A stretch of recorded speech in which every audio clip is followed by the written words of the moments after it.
5 ways that I think will help you with your grief.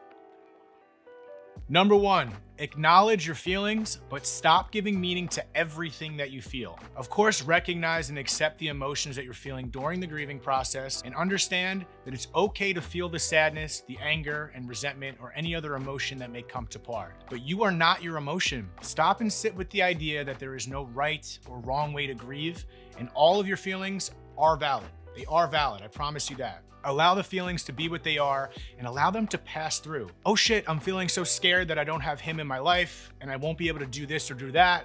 Or I'm feeling angry that I didn't do this or do that. Just try not to attach a story to everything you feel and feel whatever the emotion is. Recognize it. Recognize the sensation and let it be that, just a sensation. When you can detach yourself from the emotion, you'll feel the wave of release. Y'all need a drink or anything? I'm gonna go to the ice box, grab myself some olives. Right back. Number 2, seek out support. It's not that the people around you in your life don't want to be there for you. It's just that they don't know how. Not everyone knows how to be there. And that's a very common misconception, I think. Yes, there's some people that may be isolating themselves from you because that's just who they are. Maybe they're not the person you thought they were, sure. But most people really don't know what to do. So it's okay for you to reach out and let people know what exactly you need. Because as we all know, everyone grieves differently.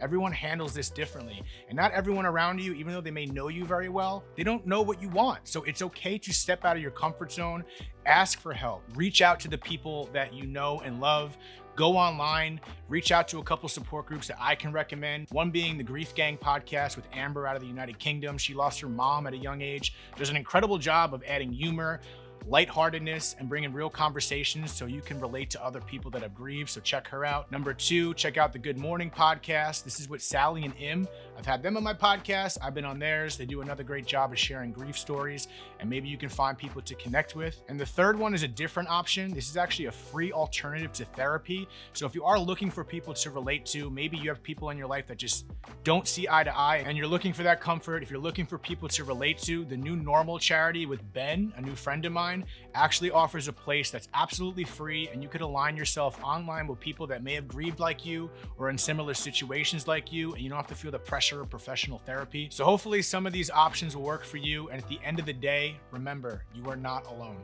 I ran out of olives. Give me a second. Number 3, establish a routine. When you lose someone or something traumatic happens in your life, everything changes. We all know that. And this is a new life without this person, which also means it's a new life without certain routines. One way to create stability and some sense of control, even though I'm pretty sure control is an illusion, is to create a daily routine. Take your life back and focus on the little things. Make your bed, get up early, read a few pages every morning. Whatever daily routine you see fit, this is a good way to set your intentions and maintain being present in your life that you may have lost due to losing someone. So please find a routine, find what works for you, keep it simple, and get your life back. Number 4, breathe. My God, take a breath. This may be the most simple advice I can offer you if you're grieving or struggling. Take a damn breath. As a matter of fact, take a long breath. Take a second to breathe in, slow it down, hold at the top, and give yourself a strong exhale, because you don't have to be concerned yourself with the, oh my God, I don't know how to meditate. My mind just races. Just take a long, deep breath for a few moments and it'll go away. Whenever I feel overwhelmed with my emotions or just life, I always literally just take a few seconds or a minute, take a few breaths. I practice mindfulness and I don't overcomplicate it. Practice a focused breath and you will stay forced to stay present, stay calm during your grieving process. Step 5, write that down. Did I already say step 5?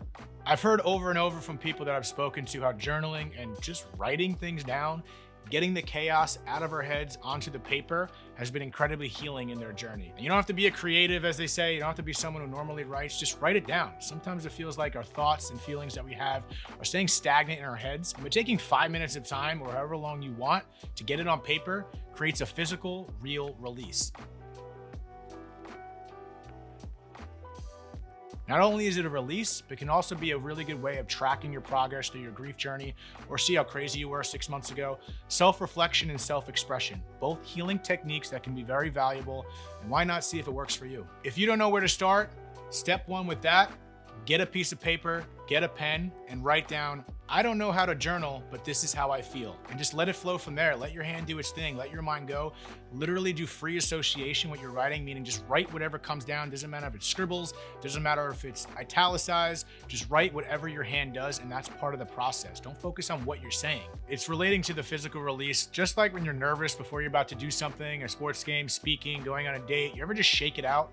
Just literally, that's what journaling does for you. It literally just gets your thoughts onto paper and you're shaking it out. What are you still doing here? I gave you 5 tips. You want an olive? Yo.